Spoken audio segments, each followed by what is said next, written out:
Егер де мәнді өмірді қалайтын болсаңыздар, ендеше жоспар құрып үйрену өте маңызды. Тазалыққа және де қажет емес заттарды сақтап мүлдем керек емес. Барлық күн 100% ондай болады деп ешкім гарантия бермейді. Шынымен де түнде жоспар жазу өте маңызды, өйткені ол сенің ертеңгі күніңнің бір мотивациясы болып табылады. Сәлем достар, бүгінгі видео ұбт-ға арналған пайдалы кеңестер жайлы болмақшы. Ендеше видеоны бірден бастап кетейін. Мен 10-шы сыныптан бастап дүниежүзі тарихы пәнінен, яғни бір пәннен 140-қа қатысқан болатынмын. Ол кезде 140-қа мен 5 ай бойы қатыстым, тамыз айынан бастап, және де өте көп деген ақпараттар алған болатынмын. Яғни мен 10-шы сыныпта қатыстым, өйткені мен дүниежүзі тарихы пәнінен, яғни бір фундаменттің болғанын қаладым. Енді мен өзімнің бейімдік пәндерімді айтып кететін болсам, ендеше ағылшын және дүниежүзі тарихы, яғни шет тілі мұғалімін таңдап отырмын. Енді кішкене тарихын айтып кететін болсам, ендеше шын мәнінде мен аудармашы болғым келген. Бірақ та аудармашы ол жай ғана талант. Егер аудармашы мамандығы ретінде бір жұмыс тапқың келсе, ендеше саған ешқандай дипломның қажеті жоқ. Бірақ та аудармашы мамандығына жұмыс табылу мүмкіндігі өте аз деп айтуға болады. Сол себепті де шет тілі мұғалімі пәнінің дипломын алып, и в то же время, яғни аудармашы болуға, аудармашы мамандығына жұмыс табылып жатса, ендеше бірден аудармашы болып кетуге болады. Сол себепті де менде екі таңдау, яғни бірінші шет тілі мұғалімі, және де мен өзім ағылшын тілі пәнінен әртүрлі олимпиадаларға барғаннан кейін, және де мектеп оқушыларымен жұмыс жасағаннан кейін ағылшын тілі бойынша, яғни маған шынымен де балалармен жұмыс жасаған ұнайды екен. Сол себепті де шет тілі мұғалімі шет тілі мұғалімі мамандығын таңдап отырмын. Енді мен бірден көп созбай ұбт-дағы пайдалы кеңестер жайлы айтып кетейін. Ең бірінші ол әрине біз ұбт-ға дайындалмас бұрын курс таңдаймыз. Бірақ та менің байқағаным, курс таңдау кезінде де өте көп деген проблемалар орын алады. Мысал ретінде, көбінесе біз курстарды көріп жатамыз, олар бірден сізге бір ұсыныс береді, яғни бірден бір жылға төлем жасау. Неге? Өйткені егер сіз бір жылға бірден төлем жасайтын болсаңыз, ендеше сізге скидка, яғни жеңілдік жасалынады. Бірақ та осындай кезде меніңше көп адамдар, көп оқушылар қателік жіберетін секілді, өйткені көптеген курстарға бірден бір жылдық ақысын төлегеннен кейін өздерінің жасап жатқан рекламаларына, өздерінің шын мәнінде рекламада көрсетіп жатқан білім качестволарына шын мәнінде кейбір курстар сай келмейді. Мысал ретінде, ақысын төлеп болғаннан кейін сенің бір ожидание реальность болады деп айтуға болады. Маған ұнайтын, мысалы 140-та шынымен сен әр айға өзің төлейсің. Ал енді кейбір курстарда бірден бір жылға төлеу деген секілді ұсыныстар жасалынады. Сол кезде менің айтқым келіп отырғаны, дұрыс таңдау жасаңыздар. Сізге бір жылға бірден төлем жасайтын болсаң, ендеше 150 мың теңге, 300 мың теңгенің орнына саған 50% скидка деп жатса, ендеше бірден тез шешім қабылдаудың қажеті жоқ. Өйткені барлық отзыв, оқушылардың нәтижелерін көріп, қаншалықты дұрыс нәтиже беріп жатыр, қаншалықты олардың беріп жатқан курстары арқылы, яғни білім сапасын дұрыс анықтап алу қажет. Бірінші кеңес ол менде осы себепті де дұрыс курс таңдау. Енді бірінші барлық нәрсе 80-70% сенің таңдаған курсыңа байланысты. Егер де сенің таңдаған курсыңдағы оқушылар активный, және де курстың өзінің беретін білім сапасы, арнайы метод керемет болса, ендеше сенде де өзіңе деген сенімділік пайда болады. Сонымен қатар әртүрлі өте көп деген жақсы нәтижелерін көрсетеді. Екінші кеңес ол менде план құрып үйрену. Шын мәнінде, егер өзім жайлы айтатын болсам, мен өзім 8-ші және 9-шы сыныптан бастап план құрамын. Сол себепті де план құру ол мен үшін қиын нәрсе емес. Әрине, ең бастапқыда план құру өте оңай секілді болуы мүмкін, бірақ та планды да дұрыс құра білу қажет. Яғни кейбір кезде сенің планың өзгеріп кетеді, кейбір кезде сен күтпеген жағдайлар орын алады. Сол себепті де сен бірден сенің планың қайтуға болады. Changeable, flexible болу қажет. Яғни гибкий болу қажет. Және де план құрған кезде тек қана күндік план дұрыс емес. Біз ұбт-ға дайындалып жатырмыз. Яғни ұбт алдағы бір жылда болатын экзамен. Сол себепті де бізге ең бірінші айлық планға қарап отырып, яғни апталық план құруымыз қажет. Яғни Мысалы, бір аптада мен қандай тақырыптарды үйренуім қажет, бір аптада мен қандай пәндермен жұмыс жасаймын, бір аптада қай пәндер бойынша тест тапсырамын деген секілді сұрақтарға, сол сұрақтарды қарастыра отырып біз өзіміздің апталық планымызды құруымыз қажет. Енді кейін апталық пландарға қарап отырып күндік планды жазамыз. Осылайша біз не үшін біз күндік планды жасауымыз қажет? Өйткені біз ұйықтар алдын бір оймен ұйықтауымыз қажет. Ол ой бізде мен ертең азанда мына уақытта тұруым қажет. Осы уақытта тұрамын, менде план бар, мысалы, бірден дүниежүзі тарихы пәнінен параграф оқимын, не болмаса авторлық базаны жаттаймын, бәлкім нұсқа талдау көремін деген секілді бір планмен ертең азанда сені күтіп тұрған пландар бар екен, іс-әрекеттер бар екен, жасау қажет дүниелер бар екен біліп ұйықтаған кезде ол саған бір мотивация болады. Екінші кеңес, сол себепті де план құрып үйрену қажет. Дұрыс план құру да өте маңызды. Мен 140-қа қатысқан кезде бір жақсы тек қана бір тақырыптар ғана емес, сонымен қатар бізге қалай план құру қажет екен де Жужай апаймен үйренген болатынбыз. Мен әрине план құру бойынша әртүрлі видеоларды көргенді жақсы көремін, шынымен жақсы көремін.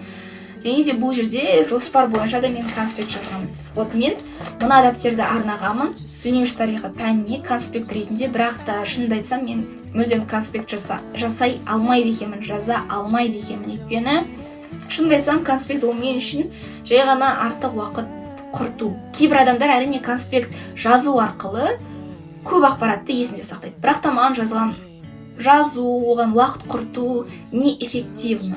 Хорошо, енді қайтадан біздің жоспар деген тақырыпқа оралайық. Ең бірінші ол жоспарлау деген тең мәнді өмір.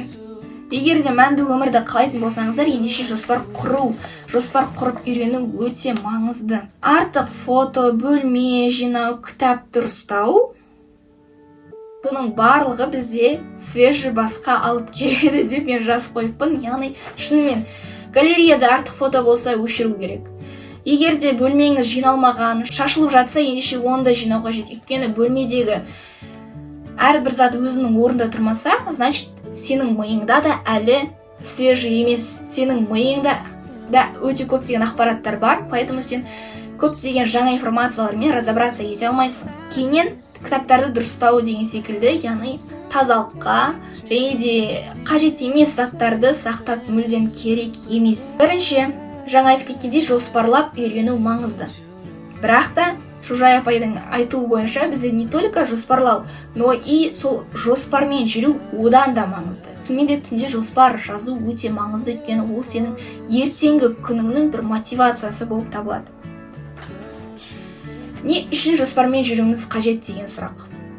Жоспармен жүретін болсаң, сен артық энергияңды бір керек емес заттарға құртпайсың. Сенде уже күш-жігер пайда болады.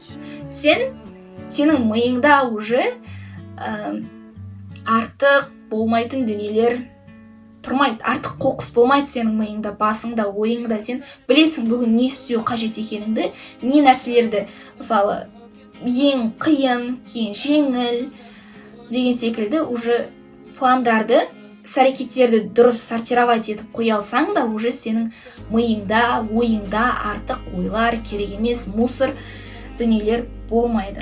Бәлкім жоспар жайлы бөлек видео түсірген дұрыс, өйткені мына жерде өте көп. Егер детально айтатын болсақ, мінекей мына жақтың барлығы жоспар жайлы. Жоспарды қалай құру қажет деген секілді ақпараттар айтылған. Сонымен қатар, менің қазір осы жерде айтып кеткім келіп отқан нәрсе ол жоспарлауда ескеру керек дүниелер.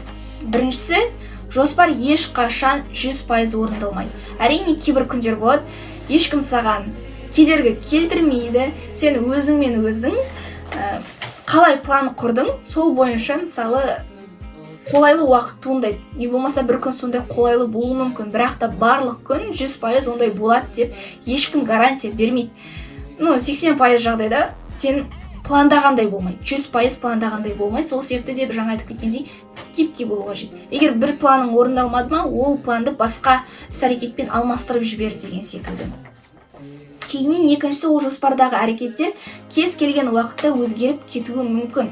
Сол себепті де жаңа айтып жатқан flexible changeable, гибкий деп атқан сөздердің барлығы осы дүниелерден шығып отыр деп айтуға болады. Кейіннен жоспардағы әрекеттерді орындауды ұмытып та кетуі мүмкін. Осындай кездерде бұл нәрсе нормальны. Ол нәрсе үшін өзіңді кінәлап, не болмаса мен дұрыс план құра алмаймын, уақытымды мен босқа кетіріп жүрмін деген секілді депрессияға түсіп, не болмаса жай ғана бұның барлығы өзіңе деген сенімділікті түсіріп жібереді. Кейін жоспардағы әрекеттер уақытымен бір-бірімен ауысып кетуі де мүмкін.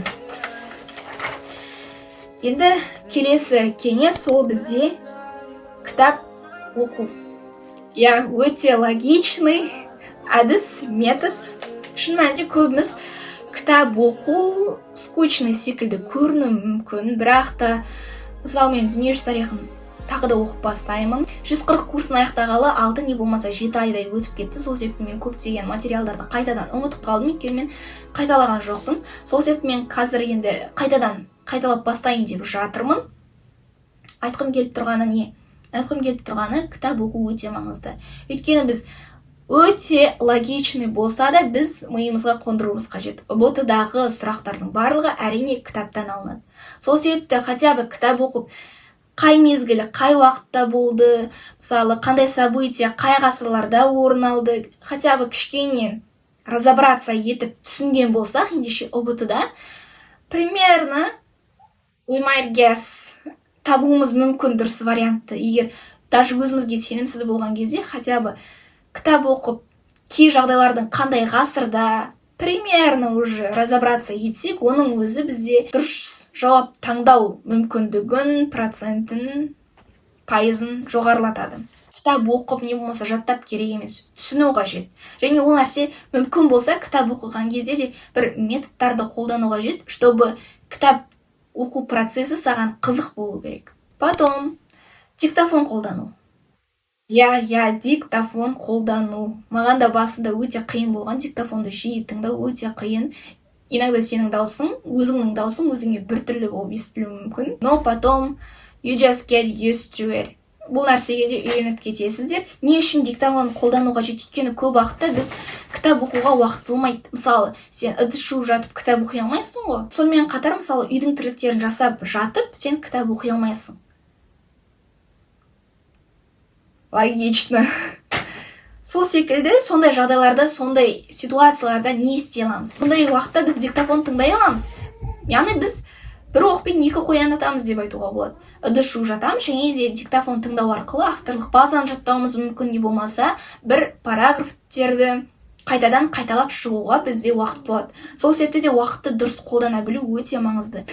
Келесі айтқым келіп отырған ол әдіс 140-дағы шынымен де бір кішігірім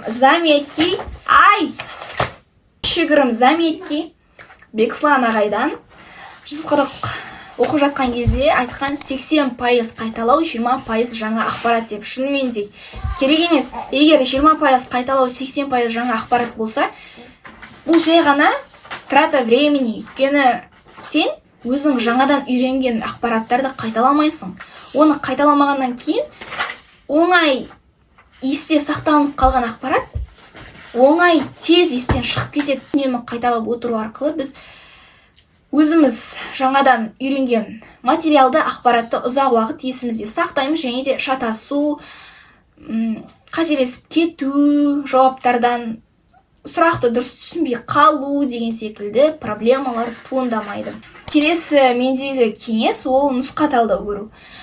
Мен шын мәнінде нұсқа талдауды көп көре бермеймін, бірақ та шын мәнінде бұл көмектесетін әдіс. Яғни 140-тың мысалы бесплатный уроктары бар, соны ютубтан көрсеңіздер, нұсқа талдауды өте керемет көмектеседі. Сол себепті де нұсқа талдауды жиі көруді бір привычкаға, әдетке айналдырған дұрыс. Келесі кеңес ол менде әрине мектептегі уақыттарыңызды да босқа өткізбеңіздер. Өйткені біз примерно мектепте 7-8 сағатымызды өткіземіз. Сол себепті де егер бір қатты маңызды емес пәндер болса, ол пәндерде жай ғана жатып, ұйықтап, не болмаса телефон шұқылап, керек емес заттарды көріп, пайдасыз ақпараттарды миымызға толтырып қажет емес. Ондай уақыттарда біз не істей аламыз? Әрине нұсқа талдау көруге болады, не болмаса әртүрлі. Жаңа айтқан диктофон, өзіміздің даусымызды тыңдап қайтадан үйренген материалдарымызды қайталап шығуымызға болады.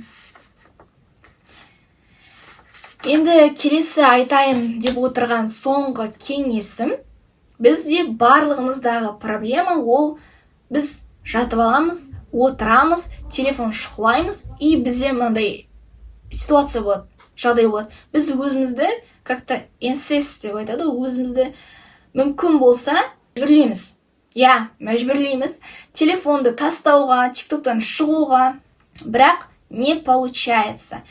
Неге?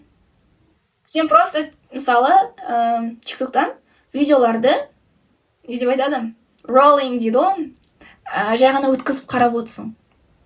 И какой-то момент сен түсінесің, пайдасыз, телефон тастау қажет. Бірақ сен қайтадан тикток көруді жалғастыра бересің. Сондай моментте не істеу қажет? Да и пусть сен тиктокты мысалы өшіріп тастадың, бірақ сен өзіңді заставить ете алмай жатсың, мысалы, бір кітап оқуға, не болмаса, конспект жазуға, видео көруге, өзіңді заставлять етуге тырысып жатсың, соядан жасауға мәжбүрлеп жатсың, бірақ не получается. Ондай кезде не істейміз? Вот, ең қиын нәрсе сол. Ондай кезде, мысалы, сіз тикток көріп жатсаңыз, инстаграм көріп жатсаңыз, ендеше просто телефонды аласыз, өшіресіз. Сөзсем, мысалы, сіз бір бөлмеде болсаңыз, арғы бөлмеге апарып тастайсыз, мүмкін болса телефонды мүлдем басқа жаққа апарып тастайсыз. И уведомление дейтін нәрсенің барлығын өшіріп тастайсыз. И керек емес, мысалы, егер кітап оқығың келмей отыр ма, видео көргің келмей отыр ма, мысалы, нұсқа талдау көргің келіп отқан жоқ, ондай кезде не істейміз? Телефонды апарып тастадық, уведомление бәрін өшіріп тастадық, и бір бөлмеге келеміз. Тыныш бөлмеге келеміз, үстеміз да, еш нәрсе істемей просто отырамыз. Шынымен де еш нәрсе істемей отырамыз. Вот, ойланып кетпейміз, просто үстіп ішіміз пысқанша отырамыз. И бізде екі-ақ вариант болады. Бірінші вариант, мен ішім пысқанша тағы отыра беремін. Екінші вариант, менің ішім пысты, значит, мен кітап оқимын, не болмаса видео көремін, нұсқа талдау көремін деген секілді. И сондай моментте сіздің істеуіңіз керек нәрсе не? Ол просто сіздің ішіңіз пысуы қажет. Вот, логичный нәрсе. Мен бұл нәрсені естіген кезде вроде логично, но и в то же время I was surprised. Мысал ретінде, сіз тикток көрген кезде сіздің ішіңіз пыспайды. Сізде дофамин әрине көтеріле береді. В общем, көтеріледі. И сіздің ішіңіз пысқан кезде сіз вам хочется что-то делать. Бір нәрсе уже айналысқыңыз келеді. Екінші вариант, только нұсқа талдау, кітап оқу ғана болса, ендеше сіз уже ішіңіз пысқаннан уже кітап оқығыңыз келеді. Ішіңіз пысқаннан уже нұсқа талдау көргіңіз келеді. Сол себепті егер тикток, инстаграм көруді қоя алмай жатсаңыз, просто телефонды апарып тастаңыз, уведомление өшіріп тастаңыз, и тыныш бөлмеге келеміз, ойланып кетпейміз, ішіміз пысқанша күтеміз, и уже өзің ішің пысқанын сезген кезде уже хочется бір нәрсемен айналысуға. Вот сондай моментте уже кітап оқып, нұсқа талдап бастаймыз. Бұл ең тиімді жолы депрессияға, стресске түсіп кетпеудің. Осы арқылы біз үнемі ұбт-ға байланысты өзіміздің балымызды көтеру процесінде боламыз, және де осы кеңестер арқылы бір жақсы прогресс, жақсы нәтижелер көресіздер деп сенемін. Өзім берген кеңестерді қайталау арқылы өзімде бір прогресс көріп жатырмын, жақсы результат сіздерден де шығады деп күтемін, сенемін. Ендеше сау болыңыздар. Сіздермен болған мен Мереке. ютубқа көп видео түсірмей кеттім, бірақ та алдағы уақытта көптеген видеолар, осы пайдалы видеолар түсіремін деп айтамын.